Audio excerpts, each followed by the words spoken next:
You got paid today. $3,800. Hit your account at 9 a.m. By Thursday, you have $210 left. And you're sitting there thinking, where did it all go? You didn't go on vacation. You didn't buy anything crazy. You just lived. And somehow, that's enough to drain everything. Here's the truth nobody told you. It's not that you spend too much. It's that you never had a system. Today, Kash gives you one. The 25-15-50-10 rule. 4 numbers, 1 system. Total clarity over your money. Let's go. The foundation. Why ownership is everything. Before the numbers, I need you to understand one idea. Think about the wealthiest people you know of. The entrepreneur. He owns a business. The investor. She owns assets, stocks, real estate, equity. The athlete. He owns a skill so rare, people pay millions to watch it. Now think about the average worker. Every 2 weeks, a paycheck comes in. Every 2 weeks, it flows right back out. Rent, car payment, food, subscriptions, stuff. At the end of the month, you own nothing new. You've simply paid everyone else who does. If you don't own anything, you're just working for those who do. That's not harsh. That's just the structure of money. The 25-15-50-10 rule starts to fix this. Not by making you earn more, but by making sure some of what you earn starts working for you. Let's break it down. All 4 parts. Starting with the most important one. The 25% rule. Growth. Imagine it's payday. Your income this month, $4,000. Most people open their bank app, see the number, and feel good. Then they pay the rent, the car, the bills. And whatever's left, maybe they save it. Maybe. This is a framework you can consider. A common approach is to set aside around 25% for growth the moment your paycheck lands. Before rent, before groceries, before anything else. That could look like $1,000, automated and set aside early so it's not accidentally spent. This money has one job, to become more money. Let me show you what that actually means. You're 23. You start putting $350 a month into a simple index fund, one that tracks the S&P 500. You don't touch it. You don't check it every day. You just let it sit.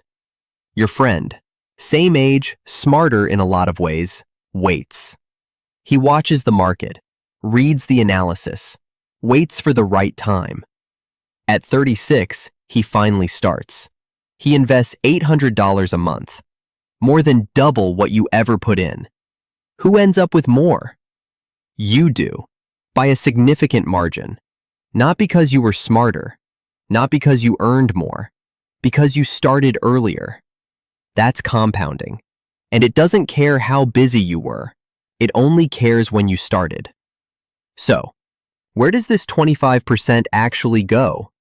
Here's how wealthy people think and allocate money.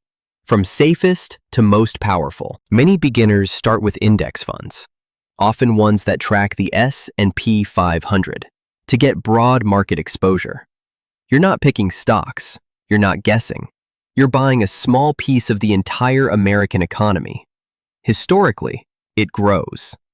Then, skills. A skill that increases your income is an asset. Copywriting, coding, sales, video editing. The return on a $300 course that doubles your income is infinite. You can't ignore this. Then, real estate or REITs once your foundation is built. And eventually, individual stocks. But only when you understand what you're actually buying.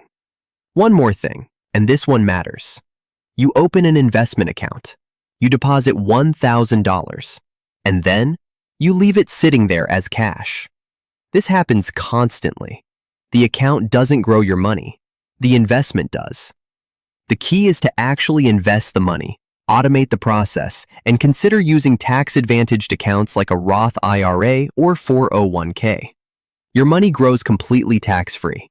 In a 401k, if your employer matches, that's an instant 50 to 100% return on part of your contribution. Not using it is leaving free money on the table every single month. The 15% rule, stability. Okay, let's slow down. Because this next part, people skip it. And when they skip it, everything else falls apart. Imagine this. You've been disciplined. You've been investing. You're starting to feel good about where things are going. Then one morning, your car won't start. Dead transmission. Repair quote, $2,800. You don't have $2,800 in liquid cash. So you do what most people do. You put it on a credit card at 24% interest. You pause your investments to manage the payments. One emergency. 6 months of setback. Here's something I want you to really hear. Most people don't have a money problem. They have a stability problem. Without a financial cushion, every unexpected expense becomes a crisis. And crises don't just drain your wallet. They force you to make terrible decisions under pressure. This is where the 15% rule comes in. $4,000 income. 15%, that's $600 a month, goes into one place.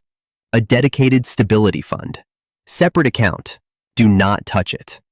How much do you need in this fund? Simple math. Add up your true monthly essentials. Rent, food, utilities, transport. Let's say that's $2,200 a month. Multiply by 5. Your target, $11,000. That's 5 months of breathing room. 5 months where, if everything went wrong, you'd be okay. 3 rules for where you keep it. 1. It has to be accessible within 24 hours. No lock-in periods. 2. It stays in cash, never invested. The day you need it, the market might be down 20%. You can't afford to find that out the hard way. 3. Keep it in a high-yield savings account. Around 4 to 5% annually right now. It's not wealth building, but at least inflation isn't quietly eating it. And once it's fully funded, that 15% frees up. You redirect it, more into growth, or toward the final category. The stability fund doesn't make you rich. It keeps you in the game long enough to get there. The 50% rule, essentials. All right, 50% of your income, yes, half, covers your essential living costs. And before you say that's not enough, I want to ask you something. How much of what you call essential is actually essential? You're earning $4,000 a month. Your rent is $1,400. Fine. Your groceries?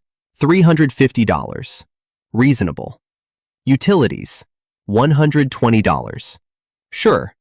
But then, DoorDash, 4 times a week. 3 streaming services you rotate through. A gym membership you use once a month. 2 app subscriptions you forgot to cancel. And a car payment on something that's honestly a little too nice for right now. Suddenly, your essentials are eating 68% of your income. And you're wondering why nothing is left to invest. This is the trap. Lifestyle doesn't feel like overspending. It feels like living. But here's the line. If it doesn't help you live, work, or stay healthy, it is not an essential. That's the rule. The 2 biggest places to focus. Housing. Your single biggest expense. If rent is more than 25% of your income, that's a problem you need to solve. Negotiate. Get a roommate. Or accept that your address is costing you your financial future. Transportation. Cars are one of the most reliable wealth destroyers in America. Financed at 7% interest. Depreciating the second you drive it. Plus insurance, maintenance, parking. You don't need to drive something impressive. You need to drive something paid off. And when you want to buy something, run this test. Wait 7 days. Still want it after 7 days? Ask yourself, am I buying the brand or the value? If it's the brand, put it back. If there's genuine value, ask, does this actually improve my life in a real, concrete way? Not a dopamine hit. Not something to post. A real improvement. If yes, buy it. If not, you just reclaimed money that's now yours to invest. This isn't about being cheap. It's about being intentional. Every dollar you pull back from fake essentials is a dollar that starts working for you instead of against you. The 10% rule, rewards. Okay, we've talked discipline, we've talked systems, we've talked sacrifice. Now let's talk about something just as important. 10% of your income is yours to spend on whatever brings you joy. No guilt, no second guessing, full permission. I know what you're thinking. Cash, this feels like a cheat code. It's not. It's actually the most strategically important part of the whole system. Here's why. People who save with zero flexibility don't build habits. They build resentment. They white-knuckle it for 3 months and then spend everything in 1 week because they were miserable. It's the exact same reason crash diets fail. Restriction without release doesn't create discipline. It creates a breaking point. The 10% rewards rule makes sure saving never feels like punishment. $4,000 income, that's $400 a month. Yours, completely. Create a separate account for it. Auto transfer on payday. Spend every cent, guilt-free. And when it's gone, it's gone. Wait until next month. Where does the research say this money is best spent? Experiences over things, every time. That weekend road trip, a dinner for your family, a concert you've been waiting on, a hobby that keeps you sane. The new phone fades. The memory of that trip stays. Real wealth isn't just a number in an account. It's a life you actually enjoyed building. Without that, you're not building wealth. You're just building a spreadsheet. The transformation. So let's run the full picture one more time. You earn $4,000 a month. 25%, $1,000, goes to growth. You invest it. You automate it.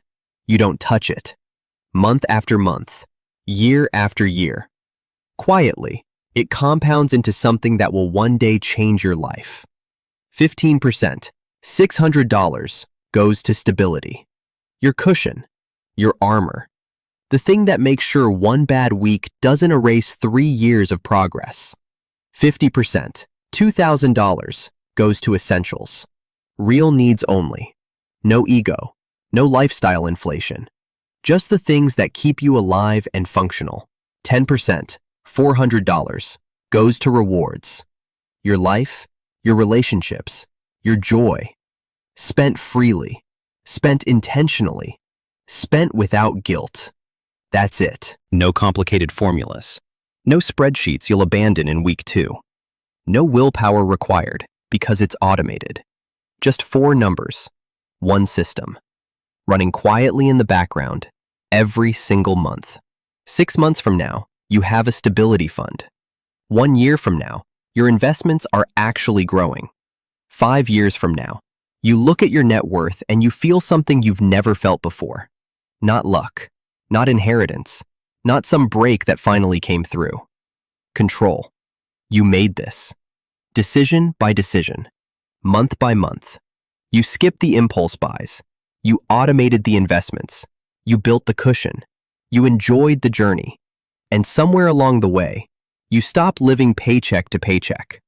Not because your income exploded, but because you finally had a system. The 25-15-50-10 rule isn't magic. It's just what happens when you stop letting money move randomly and start telling it exactly where to go. Now you know the system. The only question left is, are you going to use it? If you're not subscribed yet, people who are already have a head start on you. One last thing. You worked 8 hours today. Did your money work even once? That's exactly what the next video is about. Go watch it, right now. I'm Kash, and I'll see you there.